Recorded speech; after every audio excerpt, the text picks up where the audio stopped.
Number 39 question mark. Yes, 39. Welcome to live stream number 39, coming to you live from the great city of Austin, Texas on this beautiful Sunday morning.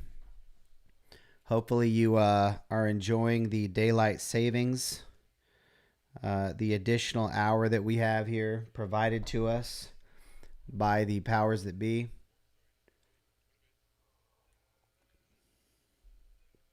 Quick sip of coffee. All right, well, let's jump on in. Feel free to post any questions or comments in the YouTube comments. And without any further ado, let's jump on into it. Okay, first up, Shopify credit card hijacking. So obviously, credit card hijacking is a big issue in the Magento community, MageCart and whatnot. And just the other day, Willem de Groot posted highly suspicious code is embedded on 4,000 plus Shopify sites, but is sleeping for now. In theory, able to take control and hijack checkout flow, which is really interesting. And I haven't dove in too deeply into the specifics of how this works.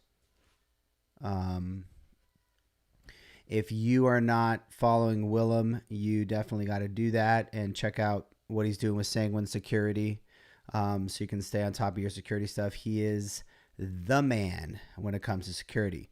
Now, what's interesting here, and Mark tweeted, coming soon to the Shopify store near you, credit card hijacking. And then it's funny, I replied and I said, except it'll be light years easier to resolve since Shopify themselves can resolve within their checkout as opposed to millions of independent merchants having to deal with it independently, which of course is what makes SaaS great. Now, SaaS has its strengths and its weaknesses. Shopify was down recently, which, when everyone's down, everyone's down. And that's, of course, a downside of essentially of centralization and SaaS. But the upside is that, as far as I understand, their checkout is the same for all Shopify merchants. I believe Shopify Plus has some access to additional customization they can do, but it's basically entirely different from if you're a Magento store owner and the checkout code, you own entirely. There's certain things that you just don't want to own as a merchant. And so so then it was funny because Mark replied, if it's so easy, it would be removed already. That was 15 hours ago. And then 2 hours ago this morning, update, it's removed. So it kind of goes to show how quickly they can move on things like this. And it's not rocket science. Again, there's a single checkout they have complete control over, so they can do whatever they need to do there. So it's just it was interesting to see that, and hats off to them for resolving that so quickly. All right, next up. All right, now I'm gonna pull up my little quote jobby here. I really need to turn this into a more scalable solution here because I literally go into the inspect code and I paste my quote in, and then I zoom it up, and now we're ready. That's relatively quick, but this gives me a nice little on-screen visual. Okay, the right time to do annual payment on SaaS is not, and I repeat, not when first signing up.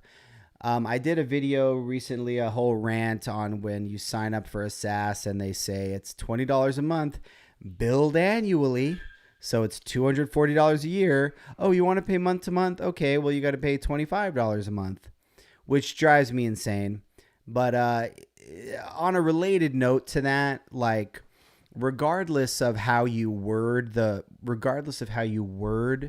the thing. I think obviously there are ways to word it that are sort of more honest, right? But let's say you do that, like, and even the companies that do word it better, they're still pushing for you to sign up to the annual plan when you first sign up for the SaaS. And I'm sure that, that marketers have looked at this and determined that it increases conversion rates, increases customer lifetime value.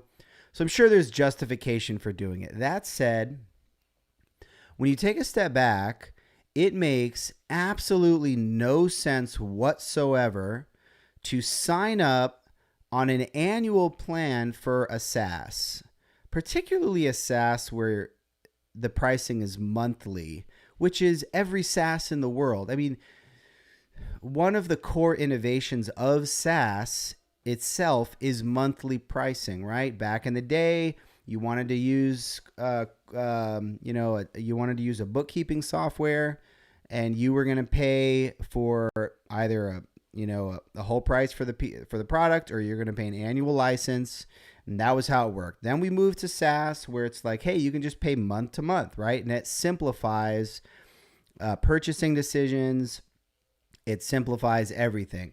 That's one of the core innovations of SaaS, is monthly pricing, because when you're first starting out, you don't know if you want to use it for a year. Like, yes, of course, everybody wants to save money, and everybody likes the idea of saving money on an annual plan, assuming they're going to use it. But the whole entire purpose of SaaS is that you don't know if you're going to use it, and you don't want to commit to it. You just want to test the waters. So like the right time to do an annual payment is when, and there is definitely a right time, and I think annual payments are great when you have used something for a period of time, whether that's 2 months, 3 months, 6 months, a year, whatever. Once you've used it for a period of time where you absolutely know it's working well for you, it's worth the bang for the buck, and you're going to use it long term, that is the moment to do an annual plan. It is not when you very first try it out and you're testing it out. It makes no sense whatsoever. So I think that SaaS companies should focus on doing smart upsell notifications to existing customers who are happy with the app, who are engaged with it, who are using it regularly. Give them that upsell after 3 months, after 6 months, after 9 months. Like, don't push it so hard up front. It makes no sense. It makes no sense at all. Like, people need to try your thing out to see if they're even going to like it. All right. Rant complete. Rant complete. All right, next up, I am going to also paste this in here. By the way, I noticed that like when I say P's and stuff like that, I do like a very loud P, and then it kind of pops on the audio. And I've been paying a lot of attention to, audio and trying to get my quality really nice. And I've definitely dialed it in quite a bit since first starting, which is really cool. But I'm trying to figure out how to do these P's. I don't know if it's just mic technique. I need to not pronounce them as heavily. But I need to get some help on that. All right.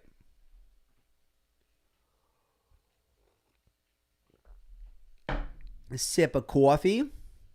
Okay, so this is related to content creation. Talk about what you're doing when creating content. The funny thing about these like slides is that they're like total scratch notes. So like they're not actually good as like slides, because the whole purpose of this is to be like a good visual to go along with the video. But then I just end up putting like scratch notes in here, so they're kind of sloppy. Anyways, talk about what you're doing when creating content. That's the easiest way. Document versus create. So document versus create is something that Gary Vee came up with. He has lots of stuff on it. I'm not going to do the whole spiel here, but this is essentially a regurgitation of document versus create. As an example, I can't really do Magento content the way I could when starting magetalk. So I got a question about this the other day, and it made me think about it. And basically, the best The best things to do content on are the things that you're actually working with / thinking about day to day. So, for example, somebody asked me like, hey, why don't you do some content on like, things that would be beginner topics for Magento developers, people getting into Magento. And the truth is that I think that would be useful content. Like I think a lot of the stuff Max Pronko does is excellent, and he's killing it with his YouTube content. And things like, how do I do a theme? All of these types of things that if you're a new Magento developer, you need to learn. And so on the one hand, I know that would be very useful content for my audience. On the other hand, I'm not working with Magento day to day anymore. I'm not coding Magento. I haven't done Magento dev work for probably 3+ years. So I could try to do that just because I know it would be useful content, but like it would take so much work and it probably wouldn't even be that good because I'm not working with the day-to-day. Whereas as an example, when we started Magetalk 4 years ago, something like that, me and Philip were both doing Magento dev day to day. We were in Stack Overflow all day long, asking questions, answering questions. We were coding, 8 hours a day for our day jobs. And so it was it was basically trivial to start that podcast and to just talk about extensions that we're using, extensions that we're playing with, pros and cons of different extensions, which is all very useful to Magento developers. And I think that's what made the podcast work. Of course, now that we're both essentially not really Magento developers anymore, the podcast has kind of shifted into the things that we talk about.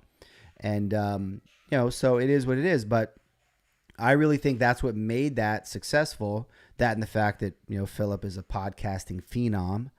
But I think that's a big part of what made that successful is just talk about what you're doing. So if you are an accountant that's working with clients day to day and getting asked questions, like literally, and of course you want to make sure there's no privacy concerns, obviously, with things you're talking about. But, if somebody asks you a question about how does auditing work? How do I know if I'm going to get audited, right?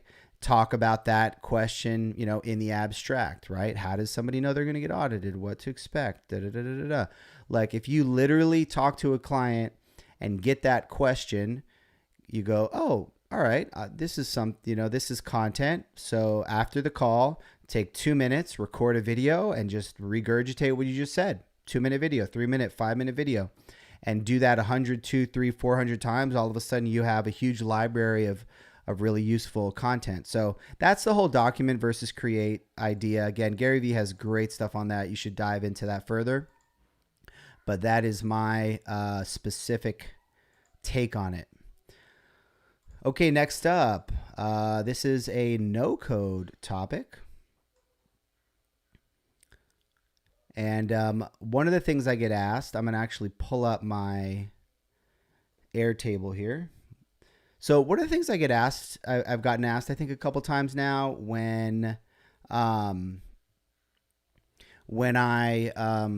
tell people about Airtable and I'm like so excited about it, and then they'll be like, I'll say it's kind of like Google Sheets, but it's just a lot better, and they'll be like, but how is it better exactly? I don't get it.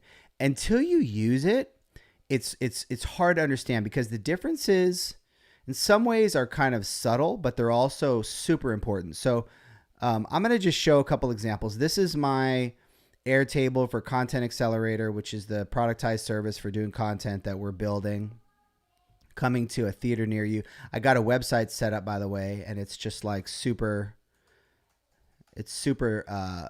stubbed out. Did I spell that right? I probably didn't spell that right. Oh, there we go. Yeah. So this I used a little free logo creator for this. So we're going to get a real logo done. We're going to do some actual stuff, but I just stubbed out some things. Anyways, so that's coming to a theater near you very soon. But anyways, I keep doing these little native advertising nuggets right within my content, which I'm kind of digging. So anyways, this is the actual Airtable for our content workflow for our content team. I'm going to just show you a couple things. Okay. So Couple of things I love about Airtable. So here's where I'm creating a new record. By the way, just right off the bat, couple things to notice. It says record filtered. So I'm within a view. So the view that I'm in has a filter set on it.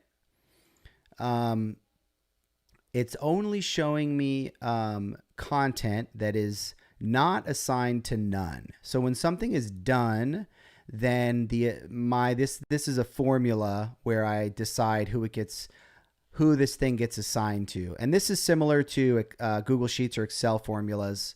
So that's similar to that. So anyway, there's a number of cool ways in which I use views. And so it's super easy to make views. It's super easy to make them with filters. I've got several. So in this case, each team member has their own view, which shows them stuff that's assigned to them. Super simple, super straightforward. It makes it easy for each team member to have something they're looking at. I think Google Sheets can maybe do that. I'm not entirely sure, but the way in which it does it is just so clean, and you can deep link to those. So it's just great. So first of all, what it's doing here is that I created a record, but the record has already been filtered out of the view because the assignee you can see right here is none, which is the default assignee. So, but the UI is really helpful because it allows me to edit this record because I'm on it, even though it's been filtered out of the view. So it's really smart. So test, blah, blah, blah, blah, blah. Now the way that I'm going to get it to be assigned to somebody else is to fill out a couple fields. So I'm going to fill those out. Now, this raw one, this is a lookup table. So this is a table this is a field that references another table. And so there's a couple of ways I can interact with it. I can click the button to pull up an interface. My favorite way is you can just start typing. So if I type 38, it pulls up, it does a search in the referenced lookup table. So boom. So I click that, and it's just a really clean interface. Now it's assigned to Steve because it has a couple basic things filled out. Let me just make this a little bit more visible on the screen here.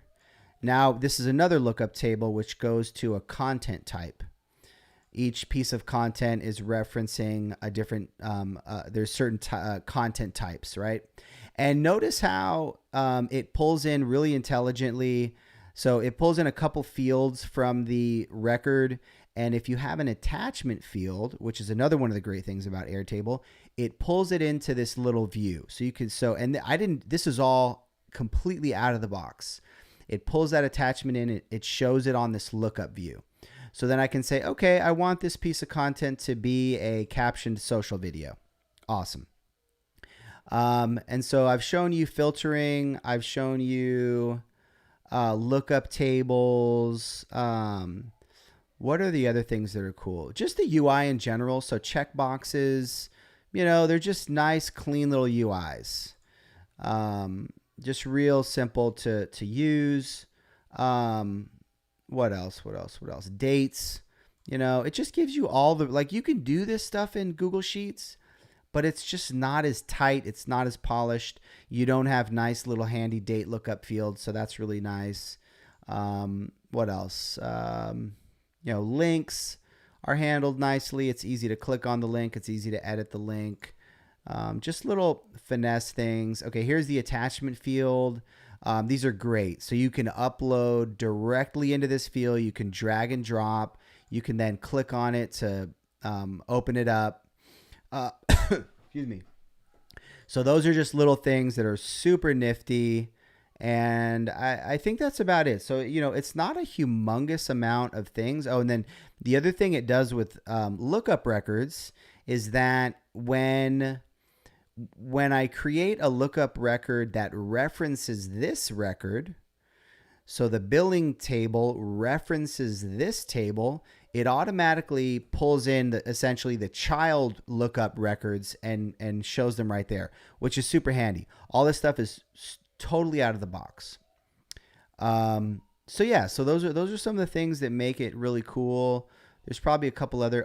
It's really easy to hide fields and show fields. So when I create a view, these views are just so powerful because If I create a view for my writer, I can hide fields that are related to video, fields that aren't important to them, so they can just see a view that really shows them what they need to see. So the views are just super handy. Yeah, and that's pretty much, they also have some really neat, let me see if I can show this real quick. This is another really cool thing. They also have some great out of the box, different views. So a gallery view. So mostly what I've been showing you are grid views. The gallery view shows these like cards. And it's basically just a different view of a table. So instead of it's doing these little cards, and again, it's surfacing up the attachments really nicely in here. So this one is kind of cool. Actually, it doesn't show up on mobile though very well. That's another thing I love about Airtable. The mobile app is really handy. The gallery view does not show up on mobile. It's just the grid views. But anyway, those are some of the things I really love about it, and I think that make it super cool. All right. Next up. Where was I? How was Airtable? 30-minute blocks of time. Okay. So this is let me wait for this tweet to pull up. Are you going to animate? Yeah, okay, it's animating. So this is within the realm of this thing I've been talking about related to turning off your notifications, getting in the zone as a developer, needing a focused, uninterrupted time to do deep work. And this was a little animated tweet jobby I did on the topic. Basically, this particular video, I just wanted to talk specifically about duration of time, because as I was talking about having do not disturb sessions, of course, some people agree, some people disagree. I talked a lot about that. One of the things I noticed is that some people said, for example, like I'll get 30 minutes of time. I saw that number, I think, a couple of times. I'll get 30 minutes of uninterrupted blocks at a time. And they said, that's enough for me. And I disagree. I think that the number, there's no magical number. Everybody is different, right? Some people at one end of the spectrum can go, 4, 5, 6 hours, super focused, which is very rare. I believe there's some numbers on most full-time developers don't actually do more than like 4 hours of actual coding a day. So whatever the number is, and there's probably some phenomenal people that can get in and do focused work, in 20-minute blocks, right?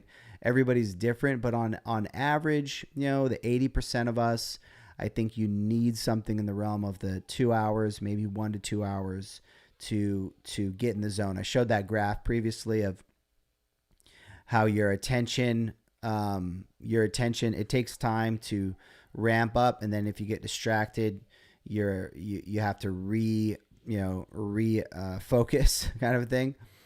And so, so I do think that the real number is somewhere in the 1 to 2 hours of what's really maximally effective for you as a developer to actually focus. And anyway, that's pretty much it on that.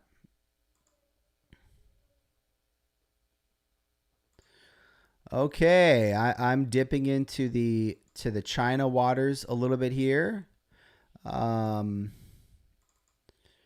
It's funny. It's always a little dicey to talk, anything kind of geopolitical, but I am going to try to just touch on it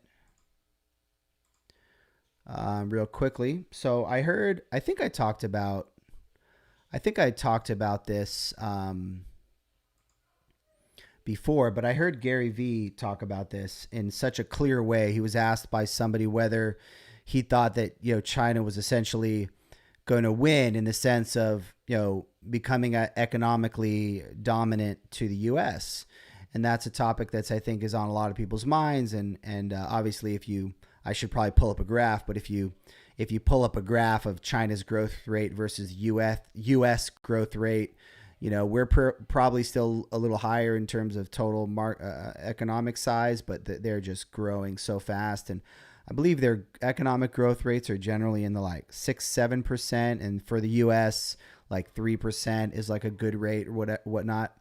Um, and the clip with Gary Vee was so crazy because as big of a like, as much as Gary Vee like loves America on so many levels, right? Like he just answered so clearly. He was like, "Yeah, China's going to win," and it was like, whoa! It kind of took me off guard that he said it so clearly.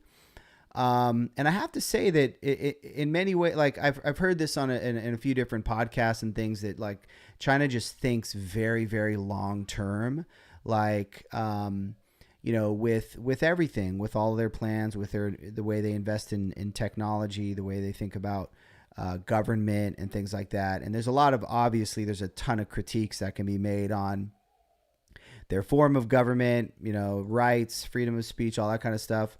But like, they definitely, it seems like they're playing the long game more so in the U.S. in the sense that like in the U.S., obviously with the system that we have, every few years, presidents are changed and things like that, and there's a lot of there's just a lot of change, and then there has to be a lot of responsiveness to what people want, like if there's an outcry about a particular thing that, things have to be changed. Whereas like over there, it's like they have their long-term goal, like they're chugging along towards that long-term goal. It's like nothing's going to stop them, and of course, there's a lot of areas, like I talked about artificial intelligence and stuff, where they have a lot less regulations in terms of privacy, in terms of, human rights and things like that, give them an advantage in terms of advancing the technology. Like it's kind of brutal, but it's sort of, at the end of the day is just true, So anyway, that's all I want to say on that. Feel a little nervous about talking about anything political, but it is something I, think about, and I've heard a lot of podcasts on and things on. And so anyway, that is my 2 cents on that topic. All right. Next up. This is so funny. I literally need to just create a little thing so I can enter like a text field or something. All right. Next topic. Comments are content. So as I think about, doing content on a regular basis and things like that. And I think a lot of times people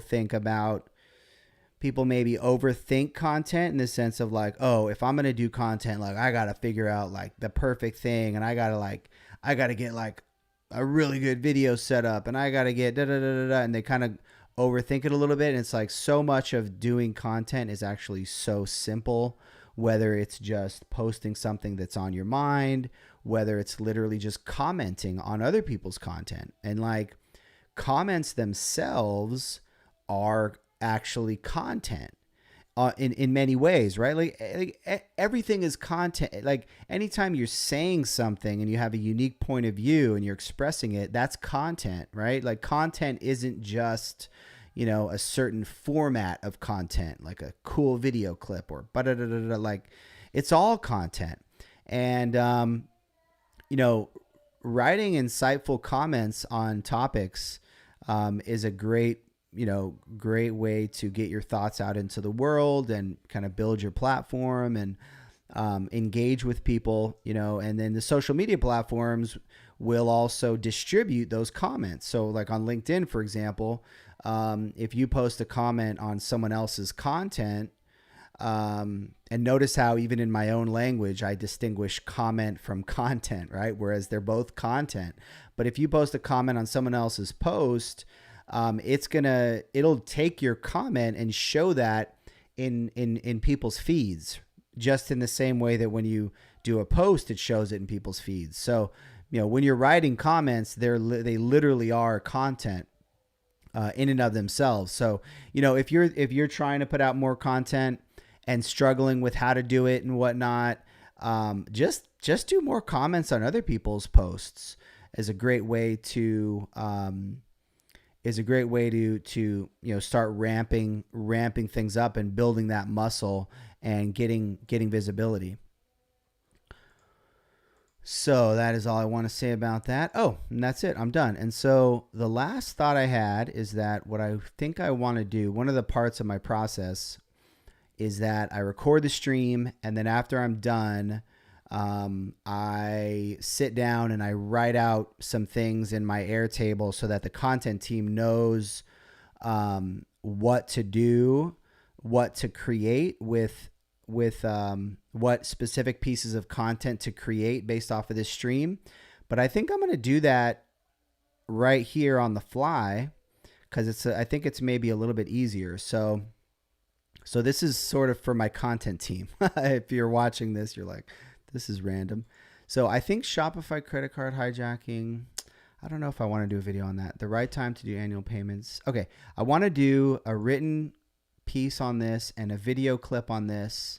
I'd like to also do a quote, like a quote graphic. That's something that we still haven't completely nailed down the workflow yet. But Cassie, just remind me about this to show you how to put that into the workflow. Document versus create. Let's do this one. Let's do a video clip and a written post on this one. Airtable, different Google Sheets. This was good. Let's do written post and a video clip on this one as well. And that's it. And then also let's do pretty much always we're going to do mega mention on for the whole stream on Twitter and LinkedIn. Although I might do the Twitter one myself if I have time right now. But LinkedIn, and then audio version of the whole stream, which is what Stan will do. Cool. So yeah, that's it. Thanks to everybody for tuning in, and have yourself an awesome Sunday.